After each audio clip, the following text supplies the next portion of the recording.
mountains in an academic community down on the Potomac River at Colonial Beach. And we are remote. We are 10 miles from the grocery store and the post office and 14 miles from the pharmacy.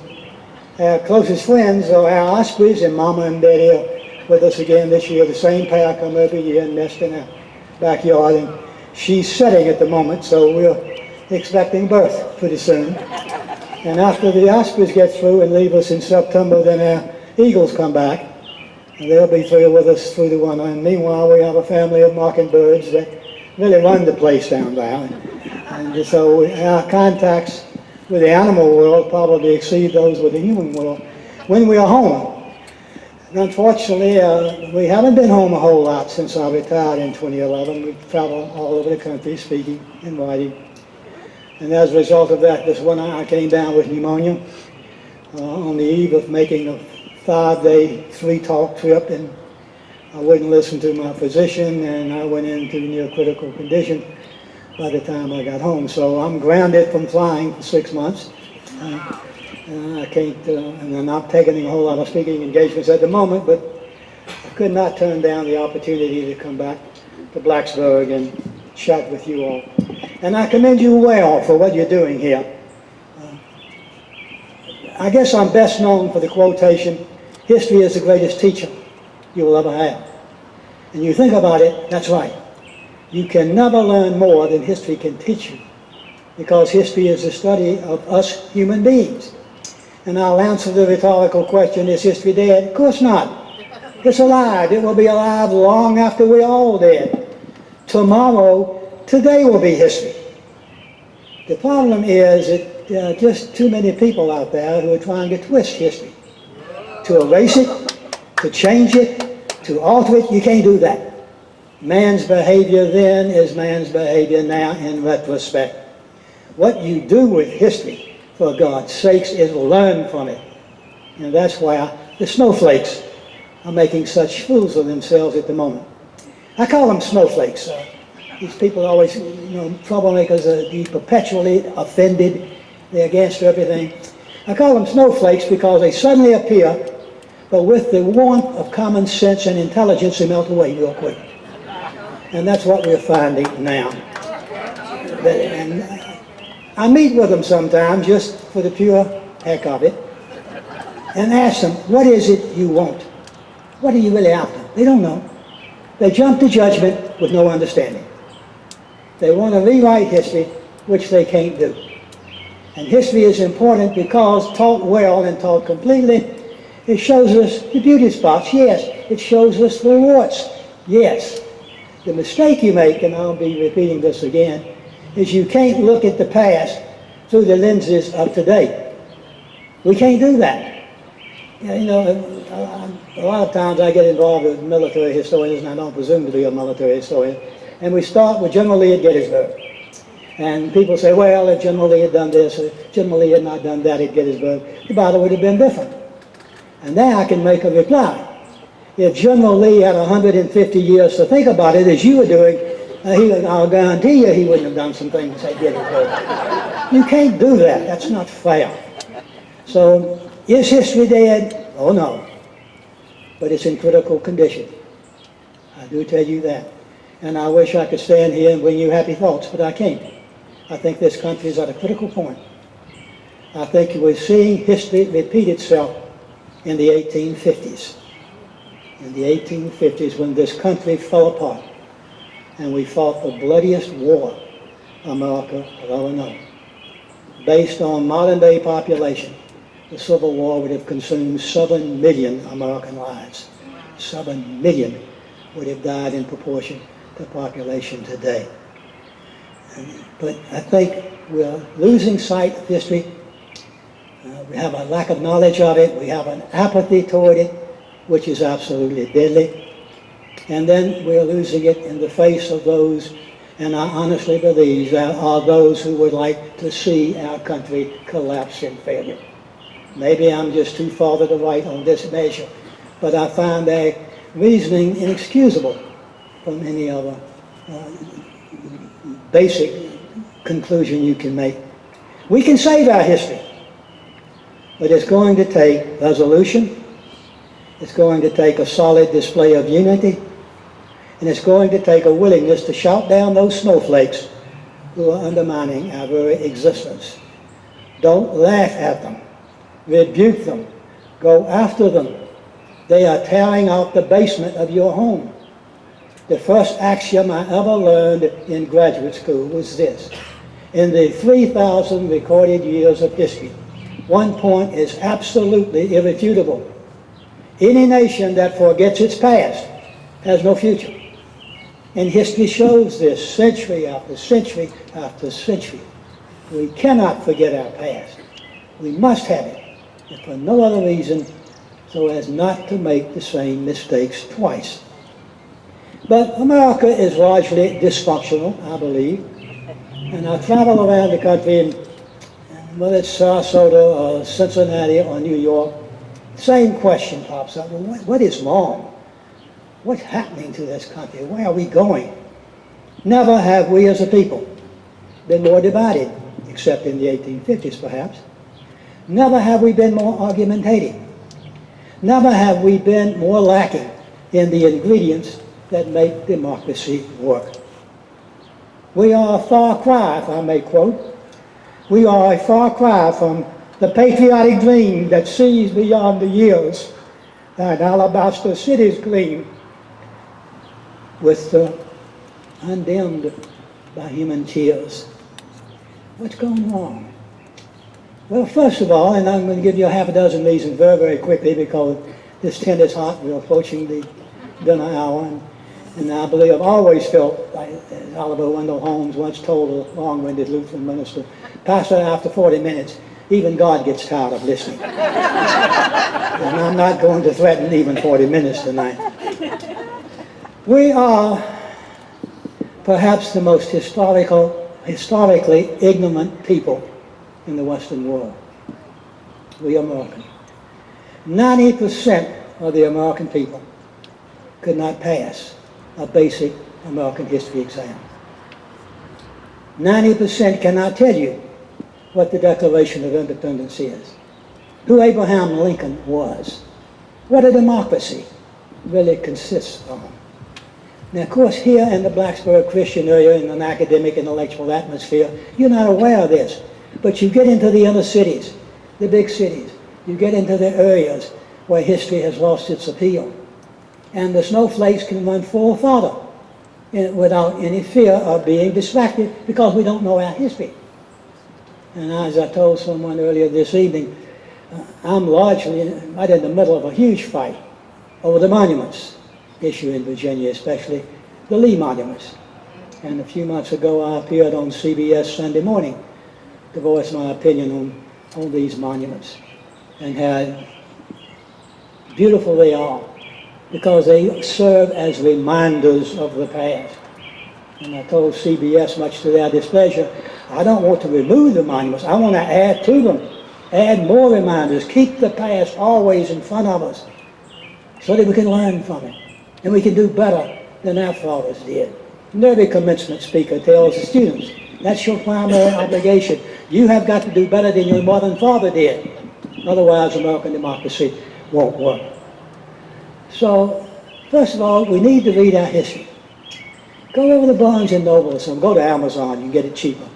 And buy yourself a history textbook and just read it. It's a glorious story they tell, if you'll think about it. Imperfect men, men who had their faults, gathered together, 56 of them, and they created this nation, which has survived everything up to this point. And those 56 men knew when they started that if they failed, a hangman's noose would be waiting for them. But with faith in the future, with abiding faith in God, they went out and they created a constitution, and this country was born. Of course, many of them were slaveholders. Slavery is as old as man. And this again is where the snowflakes will try to flip you. They want you to believe slavery started in the South in 1855. It didn't, and slavery's been there for thousands of years. And because it existed in the Western world, the theory of white supremacy naturally came up. And there was no example of any other race except whites that had made it in Europe and America. And so quite naturally, white supremacy came to the forefront. And thank God, along would come a man in the 1820s, who in my estimation far exceeds the contributions to America made by Dr. Martin Luther King.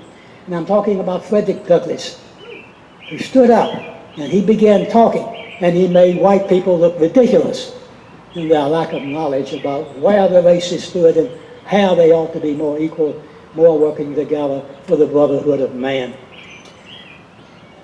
Secondly, of course, I'll repeat again, don't look at the past through the lenses of the present. You can't do that. Today, the federal government does everything for you but breathe, and it's working on that. In 1860, had you been an American, the federal government touched your life one way. It delivered mail to your local post office. That's the only connection you had with the government in Washington. And 90% of Americans had never been outside their county in 1860. How could they know nationalism when they were still trying to adjust to localism? Again, watch out how you view the past. You've got to be inside with those who lived it to understand for what they wanted. And then a couple of weeks ago, I guess a month or so ago, General John Kelly made a statement in Washington that sent the snowflakes off the wall.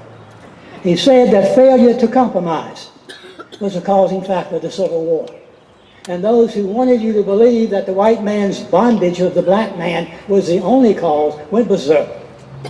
Well, as far as I can see, and I went back and checked this, since about 1866, historians have taught that the failure of compromise brought war. That the failure of men to sit down and reason things out brought war. Now, there are those who argue that slavery was not a compromisable subject. I did wrong. Any subject is compromised. Any subject can be worked out and settled, if you will. And indeed, the greatest manual of compromise I know is the United States Constitution, which is compromise after compromise after compromise, where those 56 men sat down. That's why we have a two-house Congress. The big states and the little states were a world apart. So did one fight to obliterate the other? No, they came together to work together. They give us the House of Representatives, which is paying homage to the common folk, and they give us the U.S. Senate, which recognizes the equality of the states. And there we are. Compromise again. You just simply cannot live without it. General Kelly was absolutely correct. I don't believe that you can define the war as solely attributable to slavery. If so, then you've got to show me soldiers, Union soldiers who went off to war in 1861 to end slavery. I don't know of any. And I spent a lifetime studying the common soldiers of that war. They went off to save the Union. Now the South went off to maintain itself as an independent state. Thirdly, history is not being taught correctly when it's taught at all. I don't mean that as an overriding indictment, because there are some wonderful, wonderful teachers of history. But we're just not paying much attention to history any longer. We don't have time to pay attention to history. We're so engulfed with so many other demands of the 21st century. But again, we are risking our future when we fail to follow our past. And this, I think, you see. And that thing called a computer. I freely admit, I hate them. I still buy myself for Christmas every other year a reconditioned IBM typewriter. And I use that typewriter faithfully. Now why? There's an explanation for it. I can make an error on that typewriter, and I can hit the reverse key, then hit the erase key, and I've done it. With a computer, I can up there, and if I hit the wrong key, all hell breaks loose on that screen, and I don't have an idea where I'm going from there. And Betty has to come upstairs and bail me out with the computer. Well, what has the computer done? It has infested itself as a national necessity. Perhaps it is, but it's being done at the risk of education. In elementary schools today, these 6, 7, 8-year-olds are being taught the elements of computer science. Why do they find the time to do it? You simply are erasing other subjects of not so worthy attention. One in particular comes immediately to mind. Geography. You remember when you took geography? Let me show you the condition of geography today. About 4 years ago, to about 200,000 students in Boston, Massachusetts, the school system handed out a map. And it showed the contiguous 48 states. And the kids were asked to identify as many states as they could on the test, and the results came in. The average score was 4. They could identify California, Texas, Florida, and maybe one other state. Close to 80% of those Boston students could not identify Massachusetts. Had no idea where it was on the map. So geography went out the window. So did English grammar. Read some of these emails you get sometime. Read them as an English teacher. You'll know what I'm talking about. Also going out, penmanship. Most of you can remember me. I remember Mrs. Hurd's 4th grade class, where you went in the room and across the ceiling, all the way around was capital A, capital B, little b, and you had to follow it. I had a terrible time with K. I just never could get the K's right. But today, they don't write. If you want to really assert yourself, and I was back on the faculty at Tech, I could announce that I'm giving a course on sex on Friday night. But you got to turn in a term paper, a written term paper, handwritten, as a requisite for the course. I wouldn't have 5 students in there, regardless of the course. They can't write. You want to see a computer genius at work, watch him or her hold a pencil. They hold it like an ice pick. They hold it like an ice pick. We're turning out far too many computer wizards who are culturally illiterate. And it's having a devastating result on all of us. We simply have got to go back to the basic functions. Now, I don't know how we do that, because the computer is here to stay. Whether I like it or not, it's just here to stay. But somehow, we need to get back to the basic things of how you read and how you write, and how you understand the past, how you see the world, to the basic things that we all assumed that everybody else got them because we got them.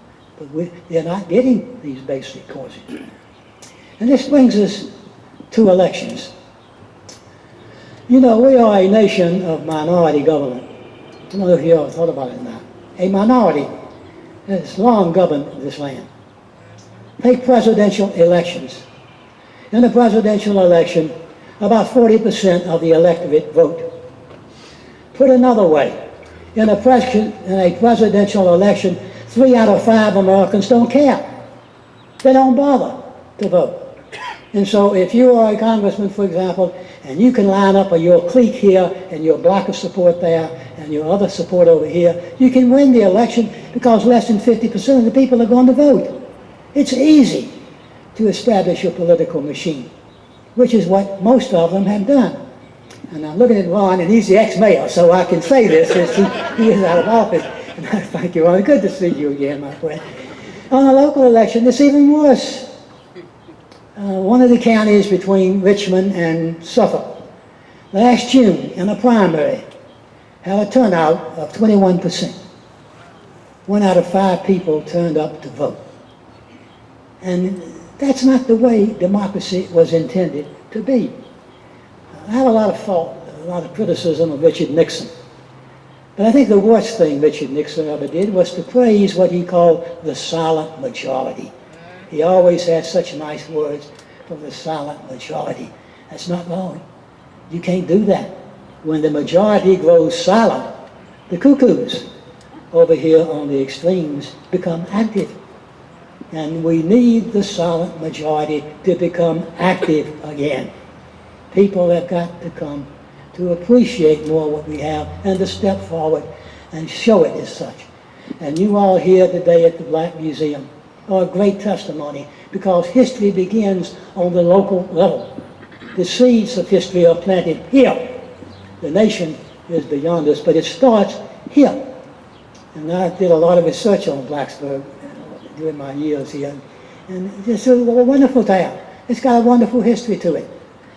When the Union forces occupied the town, I bet you don't know that we were under military occupation here for about 2 days.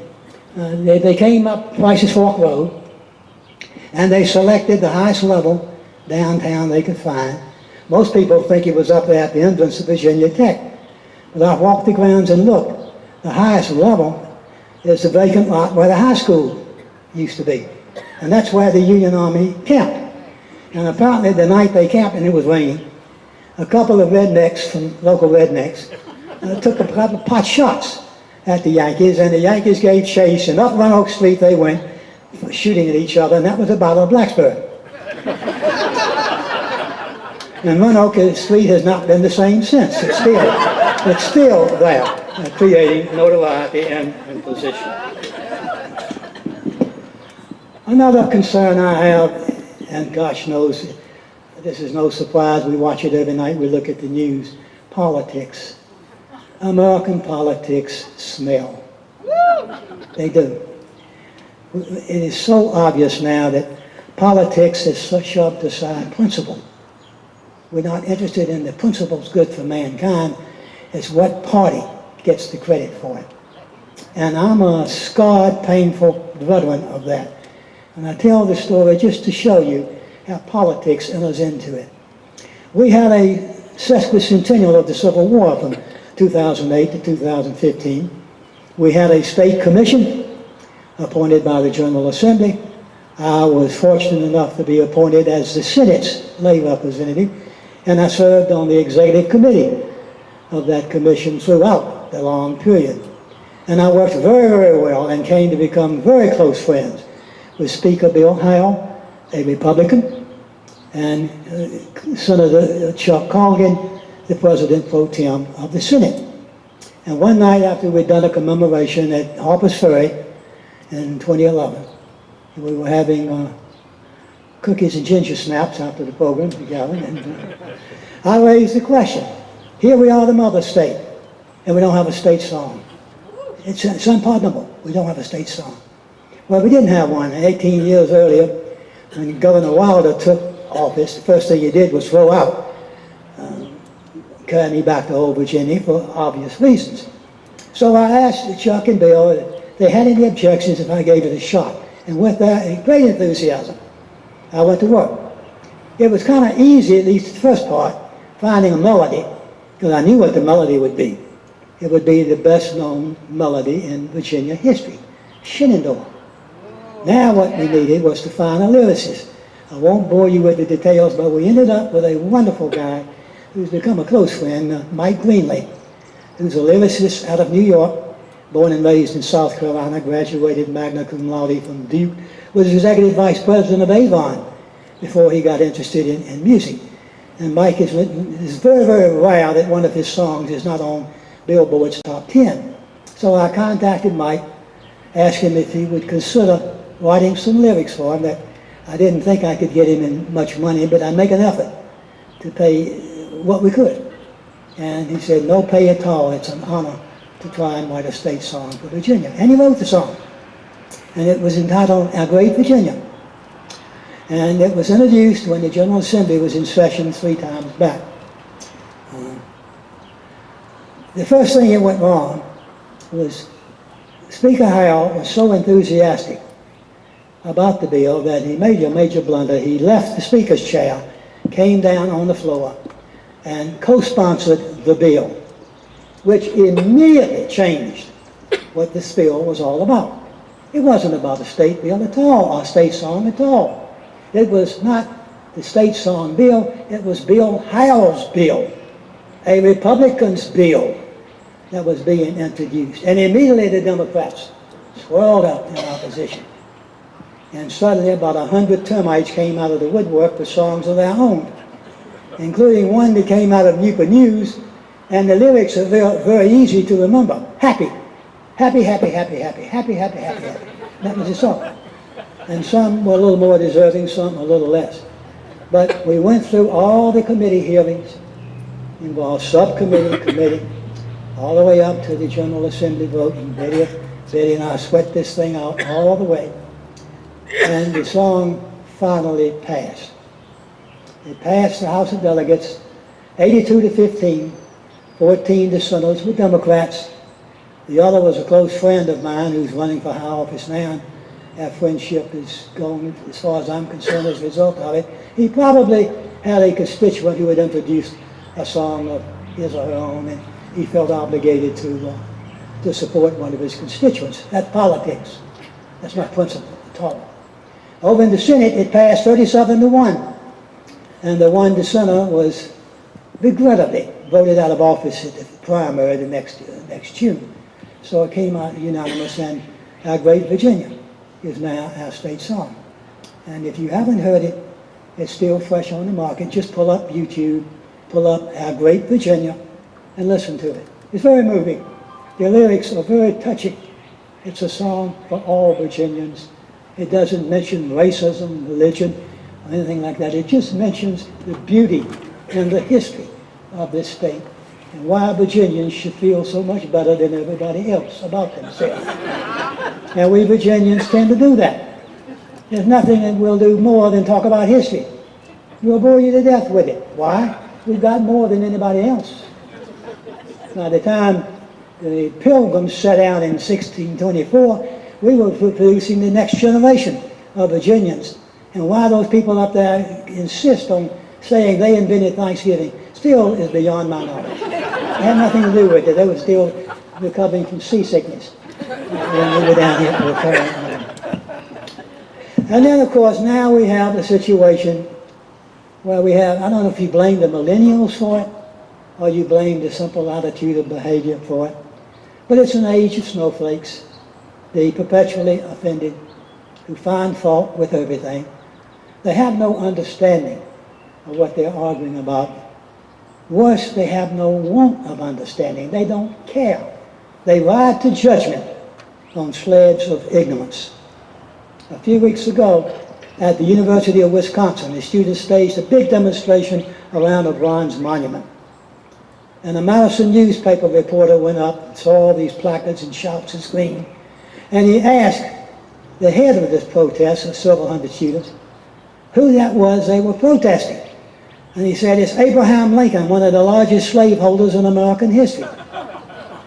Abraham Lincoln, whose Emancipation Proclamation was the key that opened the door to racial freedom and the racial equality we're still trying to achieve.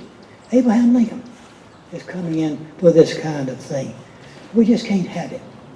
And I'm personally involved, as I mentioned earlier, with General Lee, with whom I've spent a lifetime. I've written one biography of him for young readers, and I have a book on him coming out late this fall on Lee. And I don't know a figure I have ever known in my life that more personifies the word noble than Lee. Noble.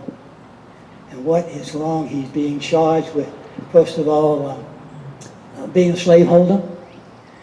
He was not a slaveholder. He never owned slaves. He had to supervise the 100 or more slaves that his wife owned at Arlington. And he hated the institution. He called it evil from the 1850s on. Lee wanted emancipation. The problem was Lee did not see how emancipation could occur for man.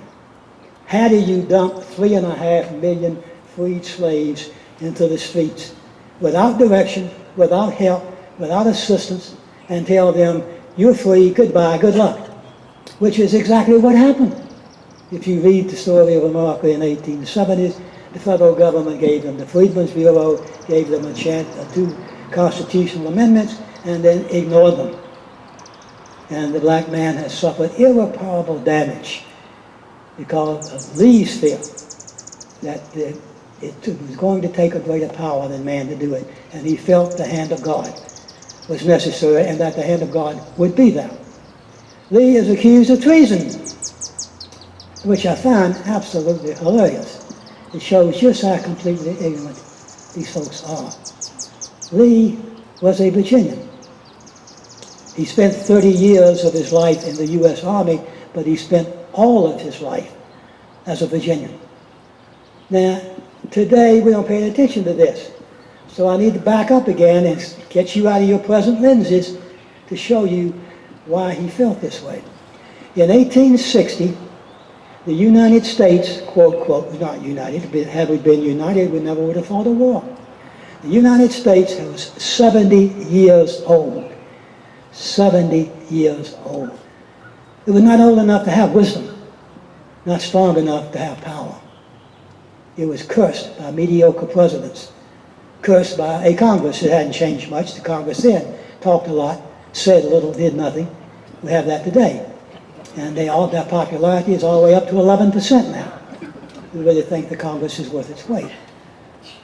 But whereas the United States was 70 years old, the Lee family had lived in Virginia 225 years by 1860.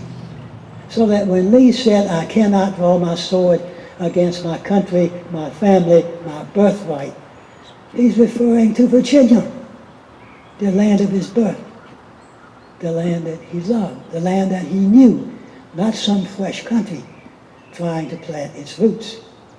And where I get into trouble, at least from the press, because they just can't believe this is true. But I doubt if any of you have ever thought about this. When Lee resigned from the Army in April 1861, he did not resign to join the Confederate cause.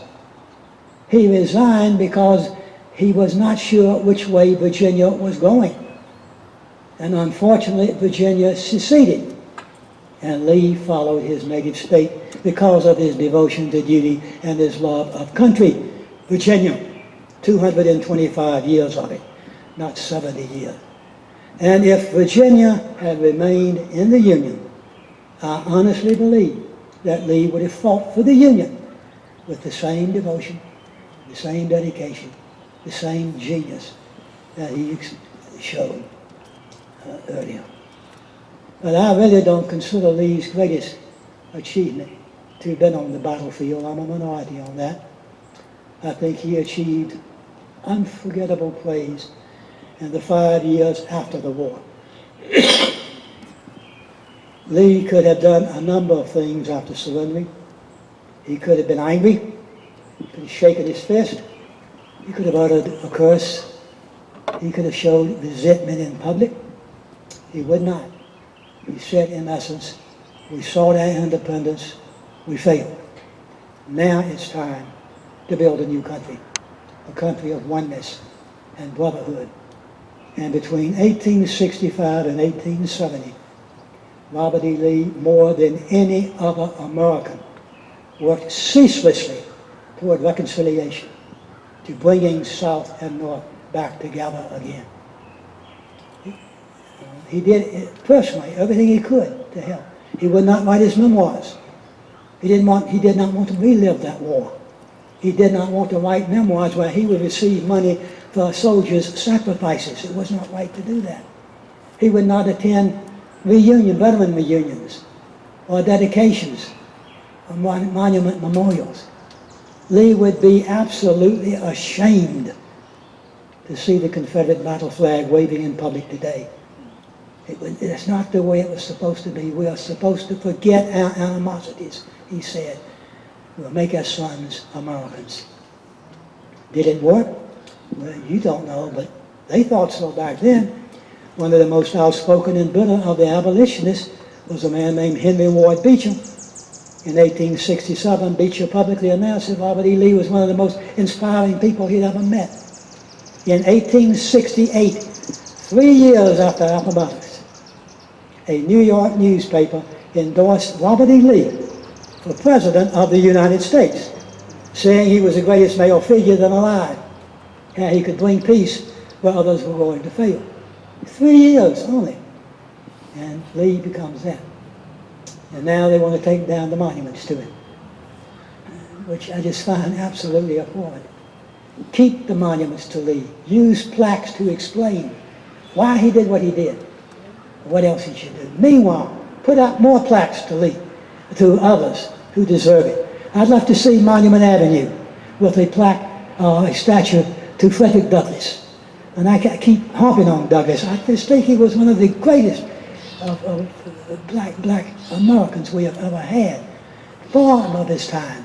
He proved to everyone that a black man had intelligence, that a black man was not necessarily biologically inferior. And he certainly showed the white people of his time how that was so. We need more monuments to help us get through. How do we stop it? Well, history is the greatest teacher you're ever going to have. You cannot change the facts. You can't erase them. You learn from them. You go back and see the mistakes that we have made. You look again at what our forefathers did, and you do or not do the things they did to make America better. Every generation is supposed to make a better deal. And that brings me back to my favorite argument of compromise. There is always room for compromise. And those who insist that slavery was too powerful to be compromised are themselves being uncompromising. Slavery could have been erased. There were ways it goes. We see this in hindsight. Slavery was already dying. There were not land on which to plant cotton. The question of crop rotation lay in the future with Edmund Ruffin. And so cotton dealers growers like tobacco farmers in my south side of Virginia just kept on planting cotton in the same field, and cotton, like tobacco, just saps the very life out of soil. And then a tobacco farmer in Virginia will tell you, you plant tobacco every third year. Plant hay and soybeans and corn in the enemy area to build the soil back up. The South didn't know this. But Daniel Webster had said as early as the 1840s that slavery would die of natural causes. But the abolitionists did not want to wait, and the Southerners were not going to listen to their demands. And so they refused to compromise, and the nation fell apart. Compromise and democracy are the same thing. You can't have one without the other, and we need to ever bear that in mind. Until the majority of Americans become more aware of America's past, and hence more assured of its future, the buzzers will continue to squawk, and the uninformed will continue to listen and say nothing. That must change. You are the change. If you can get one of your neighbors who is not accustomed to vote to go out and vote, you have the power of 2 votes. If you get another friend to go, you control 3 votes. And that 40% electorate will rise up to a workable majority in time, and this country can get back on an even keel. Imperfect men in the 1780s created the greatest nation that planet Earth will ever see. Surely we can carry that mantle forward, and we can do so with a simple plea that we all know.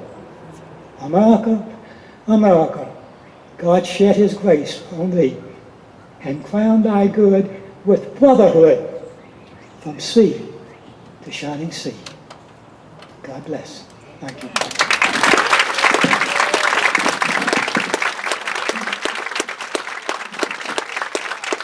Thank you.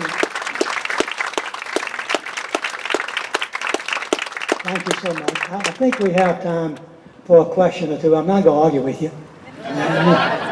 You know how I feel, but I'll be happy to expand on anything I can.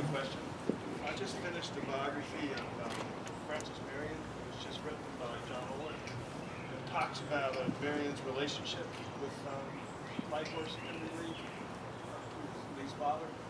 And one of the things that struck me about that book was the Continental Army and the folks that decided to fight for the United States over the British rule.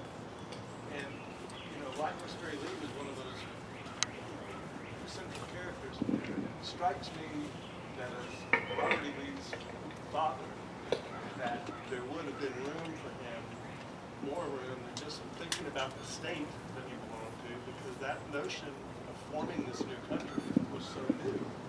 He would have been right in the middle of that as his son. And so I just want to ask why that wouldn't have been more possible to understand that as opposed to go in one way or the other. What wouldn't be more possible? For him to side with the Union, especially being a colonel in the Army, there were plenty of Virginia folks that went to the Union, like General George Thomas, for example. It's not persuasive to me that was the only choice he made to stay in Virginia. No, it.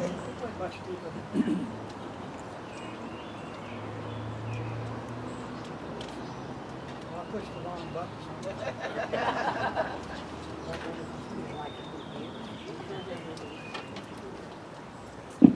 Okay, yeah. Colonel Harry Lee was, of course, the Revolutionary War, where America was fighting for its independence and its freedom. George Thomas had left Virginia at an early age. His Virginia roots were not deep, nothing akin to the Lees. And let me veer a bit off, and I was hoping I wouldn't have to dwell into this, but I may as well do it. The Lees introduced Anglicanism as a faith in this country. And once we got our independence, the Lee family were prominent in establishing the Episcopal Church. And now the Episcopal Church has this sanctimonious persecution of Robert E. Lee that it is practicing, which I find outrageous, as well as blatant hypocrisy. I know many of you are members of Christ Church. I hasten to add, I was senior warden of that church many, many years. I was a senior lay leader. I was historiographer of the Diocese of Southwest Virginia. I was the first layman ever appointed by Bishop Marmion to administer the chalice at Holy Communion. My Episcopal roots were deep, but the church has driven me away. I don't think I left the Episcopal Church. I think it left me. And he's carrying on this persecution now of our own people, Robert E. Lee, one of the noblest, most devoted Anglicans the church ever knew. So I think Lee's love of state, his love of his faith, were all his family, his friends, were all just very meaning factors. George Thomas would be the exception to the rule, I really think, when you get to it. Because when Thomas pledged allegiance to the flag, as you probably know, his family turned his portrait to the wall in the Southampton County home, and they never would reveal his portrait again.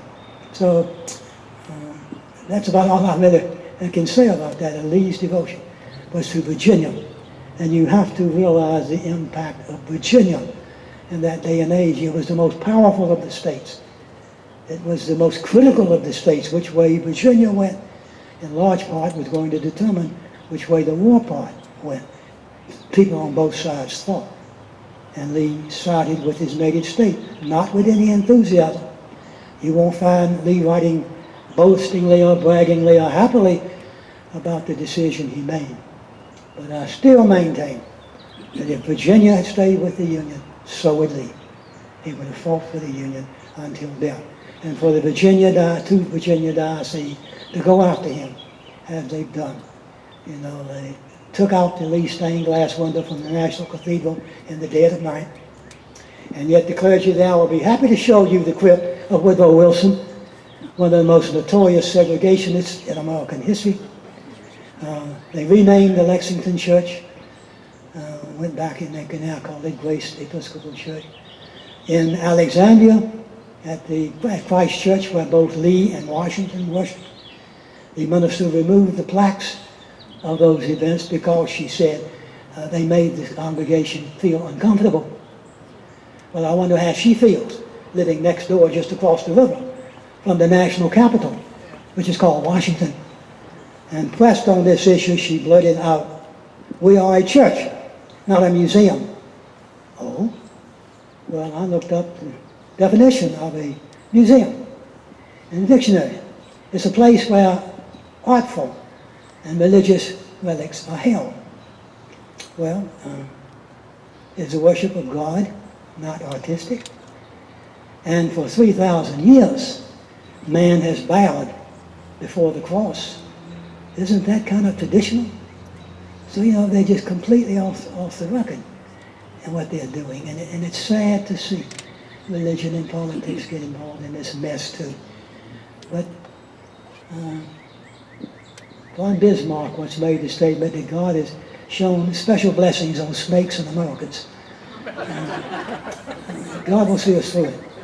But I think the worst lies ahead, not behind us. We've got to get collectively fed up with it to bring us back to normal.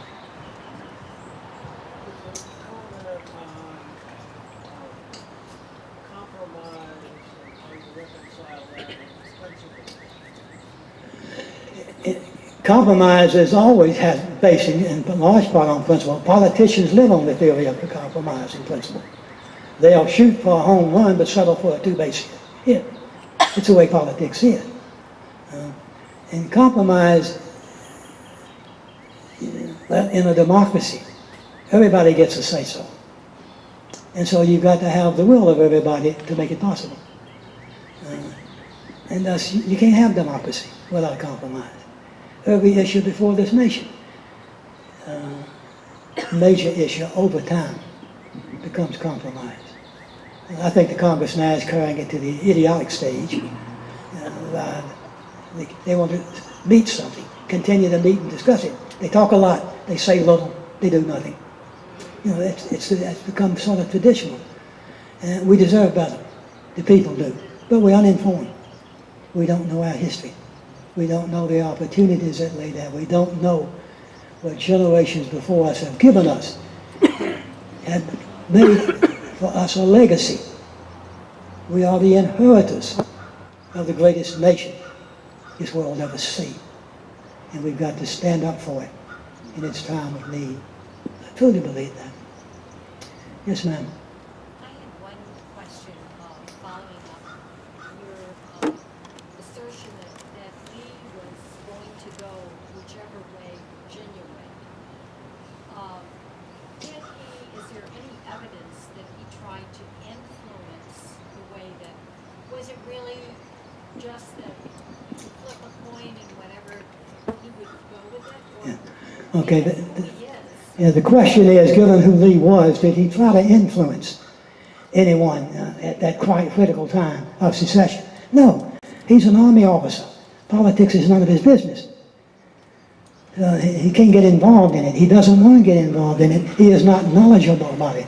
He just loves his fatherland with an intensity that is shocking to some, unbelievable by many. I marvel at the man. I just absolutely marvel at him. And the more I study him, the more humble I feel about him. He is nobility in every respect. Incidentally, you may not be aware of this, but I've been subpoenaed, so since I've got to go to court, you might as well know why. There are 8 lawyers in Charlottesville, I understand. They're not part of a firm, just 8 lawyers who think that debacle of last year was outrageous. And they are suing the mayor, the city manager, the city council, the police chief, etc., on a long, long list of indictments. And the case is coming up October 26th in Charlottesville. Apparently Judge Moore, who has already ruled once against the city, will be presiding over this trial. To show you an example of this, Virginia adopted a public act in 1950 that made it a crime to disfigure, mar, obscure monuments of historical note in the Commonwealth of Virginia. In 1988, and even Speaker Howell can't tell me why, in 1988 the General Assembly suddenly came back and reinforced it with a second law that says, in essence, we meant what we said in 1950, leave those monuments alone. Well, one of the indictments of this team of 8 lawyers is, remember the Charlottesville resolved the issue by putting a black shroud over the Lee statue? They're claiming that's a violation of law, that they disfigured the monument by making it unseeable, making it visible. And they've got a whole indictment of things. It's just going to get worse instead of better, but that's coming up in October, so be aware of it. And it's going to be an interesting case, to say the very least. Yes, sir. Is there really a group of snowflakes who are trying to remove Robert E. Lee's name in Washington? Yes, sir. Yes, sir. Yes, sir. That is the president's. I thought that was a joke. Yeah, the question at WNL, are they trying to remove the name of Lee? To do so, they got to remove Washington's name. They're both guilty of the same thing, slaveholding and treason. So, but there's a president's commission. There is a town council that is strongly anti-Lee, as we know, is visible. And I predict if another Charlottesville takes place, tragically it will be Lexington. Because I wish I didn't think that. But I know there is a strong move to shut off the Lee recumbent statue, which is so beautiful in the chapel, to shut it off from the public view. They took down the Confederate flags around that clip, which I thought was wonderful. I thought that took away the Confederate uniform, which Lee wouldn't want. Now I'm waiting for them to complete the deal, put American flags around there, and the monument becomes more realistic, I think. So I don't know that I can say officially or directly that there's an explosion pending in Lexington, but the sparks are flying. Yes, sir. But you talked a lot about Lee's nobility. There's certainly a lot of other Civil War characters whose nobility may be a little more questionable. You know, maybe the Nathan Bedford Forrest, maybe the Stonewall Jackson, maybe the Jefferson Davises. Do you have a particular litmus test that you would apply to someone who'd be enshrined in a statue? I think public input has got to play a major role in the statues that go down and in the statues that stay up. I freely confess, and I'm sorry if members of the United Daughters of the Confederacy are here, I'm sorry, but this is wisdom of a lifetime of the Civil War. I freely confess that I think of the 5 monuments in Richmond, and I told CBS this. I think the Davis Monument could come down, if you had to bring one down, because it is a monument directly praising the Confederate States of America. That's obvious. But secondly, the centerpiece of the monument is a statue of Jefferson Davis, who was not a Virginian. So it's ill-fitting to put it there, I think. But in these days and times, you have to use the most minuscule of arguments. Recently, as you know, you probably don't know, one of our U.S. senators went so far as to observe that he thought Robert E. Lee's statue and the Statuary Hall in Washington should be replaced by a statue of Pocahontas. Pocahontas was not even a Virginian. She was a Native American, an Indian. And yet this is where we've come. All of it. I think Pocahontas was a feminist attempt, whatever. I'd like to be able to give him credit for some intelligence. So I think this was an example of none. Yes, ma'am. Yes, I'm disturbed as you are about the rate at which we vote. I'm the present mayor in Blacksburg. And you mentioned 40%, but that's the best projection. And I think that's a national figure. It's much, much lower locally, where arguably our representatives make a bigger impact on our Sure. lives. So what my question is simply, when was it better than 40%? What era should we be shooting for? What was the best we ever got for? I can answer the last question, the best year. 1840. The election of 1840, William Henry Harrison ran, and the electorate turned out 81%. You wouldn't get 81% to somebody's funeral. I'm waiting for that now. 81% in 1840, and we've not come close to it since then. And I'm not berating politicians at all. I'm berating those of you who sit on your tutu and let others act for you. You have to be your own spokesman if you want to get anything done. This is your country, not their country. It's your country. Do something. Make your voice heard. Let those snowflakes know that they live in ignorance. Excuse me, how do you go about doing that? I would answer them. I mean, they come up with these idiotic things, and they publish letters to the editor. Write your own letter to the editor. Quote scripture if you have to. It's easy to put them down. Yeah, it's easy to put them down. They jump to judgment with no understanding. They have no idea what they're talking about historically. Raising all sorts of Cain about Abraham Lincoln being a slaveholder, which just shows how ignorant this movement is. But it has to do with the way of life we have now. We're just dysfunctional. We've just lost the unity.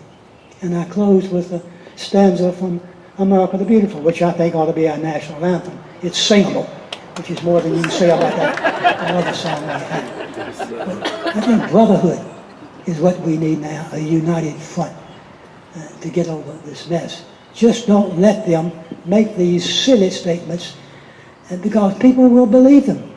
They don't know any better. Only 10% of them have any education of American history. Jay Leno has done this, and Jesse Waters has done it. They go out on the street and ask people, what is the Constitution? They don't have any idea what you're talking about. And here we are, the most powerful nation on earth. Somewhere we got to get our lines connected. Yes, ma'am. Thank you. I really enjoyed your talk. I really did. And I want to actually comment with the mayor. I'm actually a Virginia Beach School Board member. And so there was a couple of things you mentioned here today, and I wanted to just kind of reiterate and then ask one question. First off, cursive is actually taught in school. Children do learn how to write. It's just the fact that they're on the computers more, just like we are at work on a computer more. So you're not talking in general. You're talking about those you know. yes, that's fair. However, you ask what can we do. Many of you, as I survey the room, appear that you may or may not be a grandparent.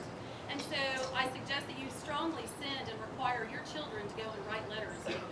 That's what I've done in my family to make sure that my children practice penmanship. Good. So that's one thing there. So those things are being taught, but what you do in interaction with your children makes a difference. Your point about politics and to your point about only 40% coming out, when you get on the low part of the ballot for school board, only about 20 people, you may have 40% show up to vote for president, Congress, and what have you. But by the time they ever get to school board, there's only about 20% of those people that actually vote. So you need to do your due diligence to find out who is actually running for your school board, and you will find that many snowflakes are running right now. Mm-hmm. My question then becomes for the textbooks. One of the problems we have is actually having people to review textbooks. Do you personally go and take the time to review textbooks for your school system? And who would you encourage that would do that? Because my guess is you probably found many of your professors that you and your colleagues might even be trying to rewrite history. What do you mean, did I go read a textbook in history? Well, no. What I mean is when they school systems ask for approval of school books, Oh, yeah. do you take the time to go and look through the history books? Because we do find sometimes that there are errors. There is truth to the fact that they believe CNN reporters are actually writing some of the textbooks. They're freelancing. They are doing that. So I'm asking, do you and your colleagues make it a good habit as a professor, a doctorate in history, to make sure you're making sure our K through 12 history books are accurate? I wish we were, but we're not. Because these school boards, especially on the state level, are run by politicians. Teachers should be in charge of these school boards. Locally and statewide, teachers should set the standards. Politicians don't know that much about teaching. They know about politicking, but they don't know about that much about teaching. My daughter-in-law, stepdaughter-in-law is here, and she tells some horror stories of what's going on in the senior high school where she teaches here in Virginia. She had a student who asked for her help in filling out a statement, and at the end of it, he had to print his name and then sign his name. He printed his name, and then he looked at her and said, "I don't know how to sign my name." He could not write his name out. And you'd be amazed at the number of these students so engrossed in the computers. They cannot tell you what a wall clock says. Those 2 hours are completely alien to them. They need to see numbers, not directions of hours. You see, here in Blacksburg, you're so blessed with excellent school facilities. And I know this. I was department head at Virginia Tech for 12 years, and I hired a lot of young fathers on the premise we got a great school system here. And it is a great school system, but it's a minority to the national norm. The city of Richmond abandoned 49 classes back in September. They didn't have any teachers. 49 classes were just left to drift. Incidentally, the mayor of Richmond said publicly that if they would let Richmond tear down those monuments, he would find the $2 million to pay for it. My rejoinder is, why don't you put that $2 million toward educating and improving arguably the worst school system in the state? And he has no rejoinder to that. So again, you and I are in perfect agreement, I think, on that. And I'm going to stop here pretty soon.